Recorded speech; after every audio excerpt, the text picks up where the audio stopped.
Hi guys, Josh here. Welcome to Frames Per Second. Today we're pushing Ektachrome to 400 ISO. So we're pushing it 2 stops.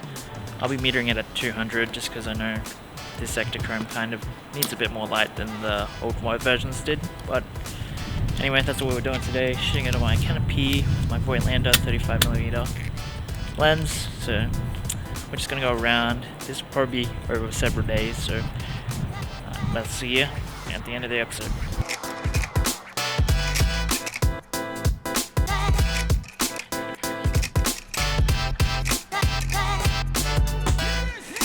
So back in the day, there used to be some higher speed slide films. There was ProVia 400X, and there was also Ektachrome that was also at 402. And you also had E200, which was made to be pushed to 800. So I thought would give pushing the new Ektachrome 2 stops a go, and it turned out pretty solid. I do think it does push pretty well for a slide film. In general, it has more latitude than other slide films as well, and I myself usually meter it at 50, so for this I metered it at 200 and pushed it to 400, and I think it did a pretty good job at it. While I think that content wise, this is one of my least favorite rolls of film, I think that the film itself did a good job. I just didn't take any interesting shots with it.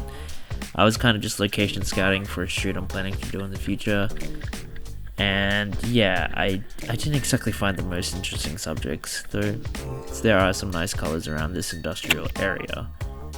But yeah, it was a bit of a lackluster day, but I was just trying to get through this roll so that I could use this camera for another thing, which I shouldn't have done. I should have just loaded this film in a different camera and just gone from there.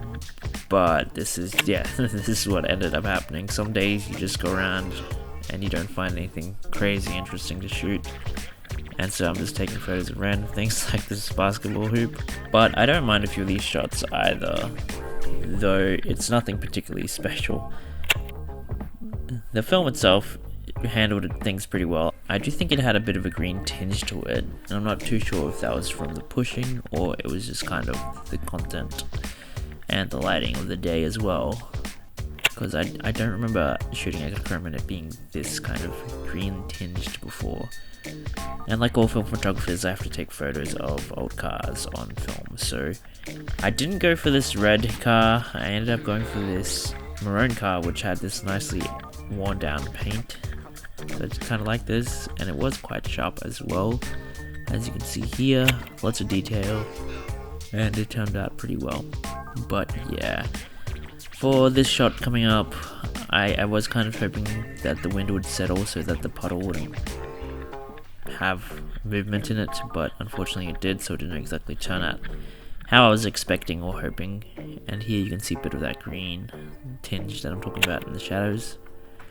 I definitely recommend shooting slide film in bright direct sunlight. I think that's how colors turn out the best when you're using it. And I know a lot of people like to backlight their subjects and whatnot, but I think shooting with a front light is what gets you the best results.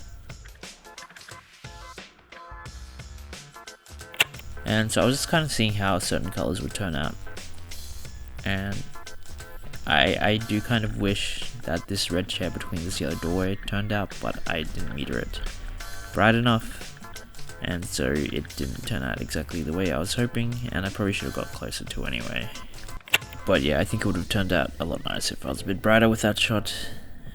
And here I was kind of seeing how this blue would turn out, and yeah, it wasn't exactly as blue as I was hoping, but I think that has more to do with my exposure. But it turned out okay.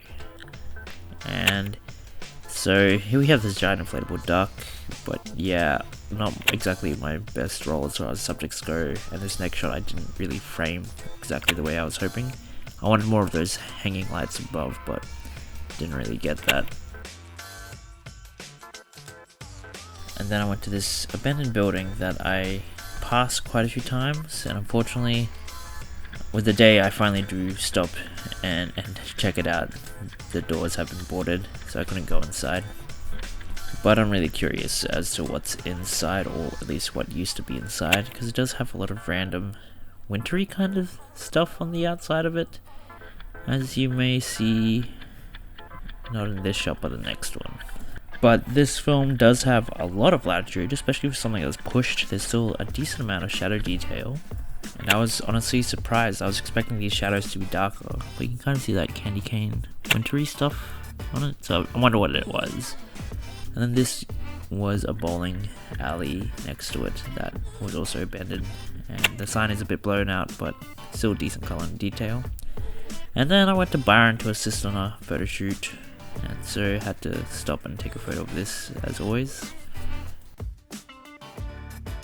And so yeah, I was helping my friend Mia with some shoots, this time in Byron Bay, and unfortunately it was a cloudy day, so we didn't really get a lot of light coming into the studio, so a lot of these shots are quite dull or underexposed, and there's quite a few shots where I have to be at a lower shutter speed, and I went a bit too low, and there's some motion blur on the shots, but some of them turned out alright. And yeah, it's fun assisting, you get to work with the lighting, and yeah, this shot turned out okay. This one, focus was a bit missed, because I was trying to get in that mirror, but I think I went too far. This shot actually turned out quite nice and sharp. Unfortunately, yeah, it was a bit dark, even though it doesn't look like it in the GoPro footage.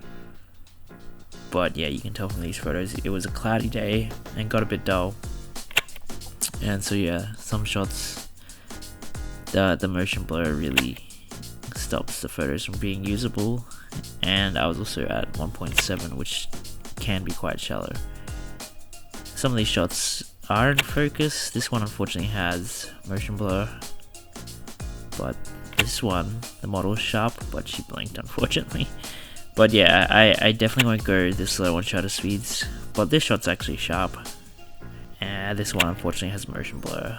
So yeah, there's certain shutter speeds that I now know not to go down to, even for light. Might be better just to get underexposed, but I thought it pushed really well, and I'd recommend doing it if you wanted to give it a go, or just wanted to shoot slide film in more versatile environments, more different environments, different lighting situations. Like I say, direct light usually makes the colors come out a bit better, but yeah, just give it a go. I think it was a fun thing to do, and even though this isn't really a role that I think has any good shots in it, I think it really showed pushing the film in different situations and how it kind of looks. So I recommend giving it a go. I think it's a versatile enough film that you might get some good results from it.